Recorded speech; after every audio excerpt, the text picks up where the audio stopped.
Hi friends, நாங்கள் வந்து நேற்றே ஊர்லேருந்து வந்தாச்சு. நேற்று கொஞ்சம் அவசரமாக கிளம்பி வந்தனால வீடியோ எடுக்க முடியல. பெரியம்மா வந்து நேற்று மதியத்துலேருந்தே ஆரம்பிச்சிட்டாங்க, நீங்கள் போயிட்டீங்கன்னா பொக்குன்னு இருக்குன்னு சொல்லிக்கிட்டே இருந்தாங்க. அப்புறம் வேறு வழியே இல்லைங்க ஃப்ரெண்ட்ஸ், 3 மந்த் இன்னும் இருக்குது அடப்பு நீக்கிறதுக்கு. அது வரைக்கும் அவங்க அங்கே இருந்தாகணும். அதை இதையும் சொல்லி சமாதானப்படுத்திட்டு விட்டுட்டு வந்துட்டோம். அடுத்த வாரம் வர்றேன், நான் மறுபடியும் வர்றேன் அப்படின்னு சொல்லிட்டு.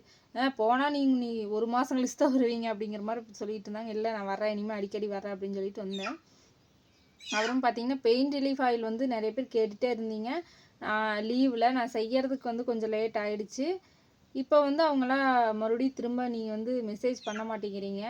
நான் வந்து ஆயில் நிறைய ரெடி பண்ணி வச்சாச்சு. உங்களுக்கு பெயின் ரிலீஃப் ஆயில் வேணும் அப்படின்னா மறக்காமல் மெசேஜ் பண்ணி வாங்கிக்கோங்க. கமெண்ட் பண்ணுறதை தவிர்த்து நீங்கள் மெசேஜுக்கு வாங்க, வாட்ஸ்அப் மெசேஜுக்கு வாங்க. நான் வேணால் ஸ்க்ரீனில் நம்பர் தரேன், அதில் வந்து ஆர்டர் பண்ணிக்கோங்க. ரெடி பண்ணி வச்சுருக்க பெயின் ரிலீஃப் ஆயில். ஏன்னா திரும்ப நான் வந்து ரெடி பண்ணுறது கொஞ்சம் நாள் ஆகும் ஃப்ரெண்ட்ஸ். ஏன்னா ஆர்டர் பொறுத்து நான் ரெடி பண்ணுவேன். அந்த லீவ் டைமில் நீங்கள் கேட்டேந்தீங்க, நான் ஊருக்கு அங்கேயும் போனதுனால ரெடி பண்ண முடியல. இப்போ வந்து ரெடி பண்ணி வச்சுருக்க பெயின் ரிலீஃப் ஆயில் வேணும் அப்படின்னா மறக்காமல் கமெண்ட் பண்ணி வாங்கிக்கோங்க.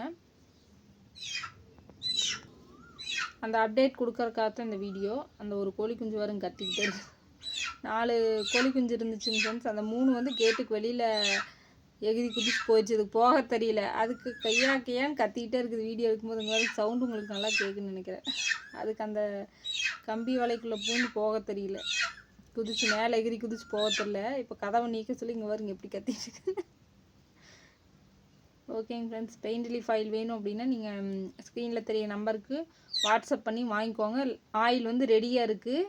அதுக்கப்புறம் இப்போ வாங்காமல் விட்டுட்டு நீங்கள் ஆயில் காலியானதுக்கப்புறம் உடனே கேட்பீங்க. ஒருத்தருக்கு 2 பேருக்காக நம்ம வந்து மறுபடியும் ரெடி பண்ண முடியாதுங்க ஃப்ரெண்ட்ஸ். அதனால தான் நான் சொல்கிறேன். இப்போ 5 லிட்டர் வந்து ரெடி பண்ணி வச்சுருக்கிறேன். அது வந்து 2 லிட்டர் வந்து சேல் ஆகிடுச்சு. பேலன்ஸ் இருக்குது, வேணுங்கிறவங்க வாங்கிக்கோங்க. சரிங்களா? ஆயில் இருக்கிறனால அப்டேட் கொடுக்கலான்ட்டு வீடியோ எடுத்தேன். ஓகே, அடுத்த ஒரு வீடியோவில் பார்க்கலாம். Bye friends. குழந்தைங்களாம் வந்து ஸ்கூலுக்கு கிளம்பிட்டாங்க. சக்தியும் வந்து வேலைக்கு போயிட்டாங்க.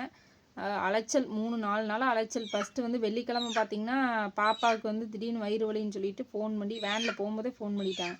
அதுக்கப்புறம் இவங்க அப்பா ஓடி போய் அங்கே ஸ்கூல்லேருந்து ஹாஸ்பிட்டலுக்கு கூட்டிகிட்டு போயிட்டு மறுபடியும் ஸ்கூலுக்கு வந்து கூட்டிகிட்டு போகும்போது மேம் என்ன சொல்லிட்டாங்க, எக்ஸாம் ஒன்று இருக்குது, அதை டெஸ்ட்டு முடிச்சுட்டு அப்புறம் போக சொல்லுங்கள் அப்படின்னு சொன்னதுனால அங்கேயே வெயிட் பண்ணி அந்த எக்ஸாமையும் முடிக்க வச்சுட்டு சுகாசும் வந்து பல்லு வலின்ட்டு வந்தாச்சு. வெள்ளிக்கிழமை 2 பேருமே வந்துட்டாங்க.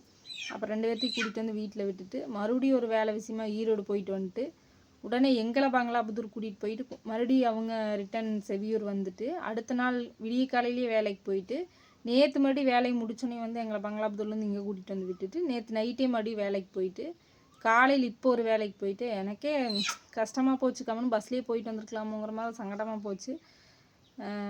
தொடர்ந்து வேலை இருந்தால் அப்படி இருக்குங்க ஃப்ரெண்ட்ஸ். இல்லைன்னா வேலையே இருக்காது, அந்த சீசனில் தான் இருக்கும். அதனால் வந்து வேலைக்கு போய் ஆகணுங்கிறனால போயிட்டாங்க. நாங்களும் வந்து சிரமப்படுத்திட்டோம். பெரியம்மா வீட்டுக்கு போய் ரொம்ப நாள் ஆச்சா.